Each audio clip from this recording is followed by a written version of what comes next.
నాకు తప్పక ఓటేస్తుందని ఎంతమంది కలిసి వచ్చినా కూడా నన్ను మరి ఎదుర్కొనలేరని జగన్మోహన్ రెడ్డి గారు చెప్పారు. కాబట్టి మీరందరూ కూడా అది గుర్తించి మన కుటుంబాన్ని ఏ ప్రభుత్వం అయితే ఆగిపోతుందో మీరు గుర్తించి అమ్మఒడి వేస్తా ఉన్నారు, విద్యా దీవెన వేస్తా ఉన్నారు, మరి విద్యా వసతి వేస్తా ఉన్నారు, గృహం మరి ఇళ్ల పట్టాలు ఎప్పుడో ఇచ్చిన మరి స్థలాలు 9 సంవత్సరాలు చేశారు.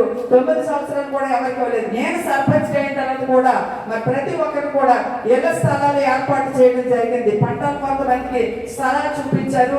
మరి మన రాపాక వరప్రసాద్ గారు ఎమ్మెల్యే గారు మరి మేము మాట్లాడుకున్న ఎంపీపీ గారు అందరము కలిసి ఆ ఇళ్ల స్థలాలు ఏర్పాటు చేసి కొంతమందికి అయితే ఇళ్ల స్థలాలు చూపించడం, మొక్కులు వేసి చూపించడం కూడా జరిగింది. నేను మీకు సభాముఖంగా తెలియజేస్తాను. ఇంకా కొంత ఉంది కాబట్టి మరి మన గొల్లపల్లి సూర్యరావు గారి చేతుల మీదుగా, ఎంపీ రాపాక వరప్రసాద్ గారి చేతుల మీదుగా ఇంకా మిగతా వరకు కూడా కనమా స్థలాలు కూడా అప్పచెప్తానని సభాముఖంగా తెలియజేస్తాను. అవి కూడా అప్పగించవలసిందే. కానీ వర్షం వచ్చిన కారణం చేత మేము అవి విడగొట్టించలేకపోయాము.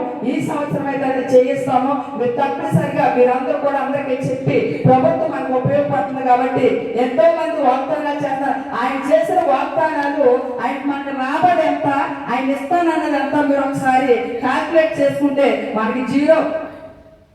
వాగ్దానం చేసిన ఎన్ని కొన్నారో మనకి జగన్మోహన్ రెడ్డి గారు